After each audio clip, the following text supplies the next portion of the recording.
আসসালামু আলাইকুম এভরিওয়ান।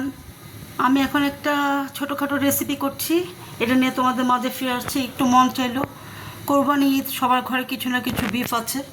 তো এখানে আমি 250 বিফ নিয়েছি ছোট ছোট করে, কাঁচামরিচ নিয়েছি, কিছুটা গাজর নিয়েছি পিস করে কিউব কিউব করে, যে আর কিছুটা পেঁয়াজ নিয়েছি। পেঁয়াজগুলো এভাবে করে নিবে, যেভাবে করে নেবে। এটা আমি একটা বিফ উইথ অনিয়ন্স বানাচ্ছি। বিফ উইথ অনিয়ন্সের মধ্যে গাজরটা থাকে না, কিন্তু আমি গাজরটা দিচ্ছি। পাশে থেকেও আমি আবার ফিরে আসছি। আমি আদা দিয়েছিলাম, ছোট কিছু আদা ছেঁচে দিয়েছিলাম। এটার মধ্যে এখন আমি গাজরটা মিক্স করে দিচ্ছি। গাজরটা একটু হালকা সিদ্ধ হলেই, হাফ বয়েল হলে আমি ফিরে আসছি।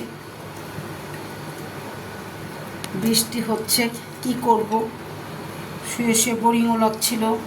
নামাজ টামাজ শেষ করে চিন্তা করলাম একটা কিছু রেসিপি করে ফেলি, আর তোমাদেরকে তো এটা আপলোড করতে হবে।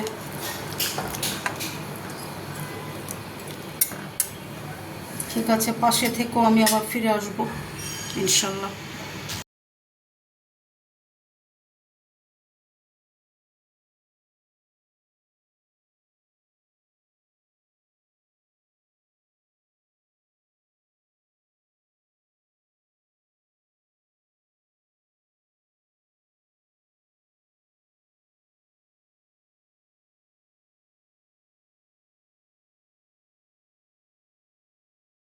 ওটা ঘন করিনি, ঠিক করিনি, একটু স্যুপের মতো রেখেছি, কারণ খুব মাথা ঘোরাচ্ছে, লো প্রেশার মনে হচ্ছে।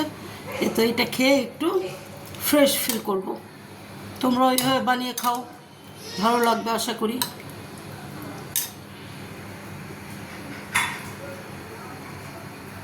ঠিক আছে, ইনশাল্লাহ আবার একটা রেসিপি নিয়ে তোমাদের কাছে হাজির হয়ে যাব। এখন আমি খাচ্ছি। তো আমি যা যা ইনগ্রিডিয়েন্টস দিয়ে এটা বানিয়েছি, এভাবে বানিয়ে খাও, দেখবে খুব ভালো লাগবে। কাঁচামরিচ আছে, খুব টেস্টি হয়েছে।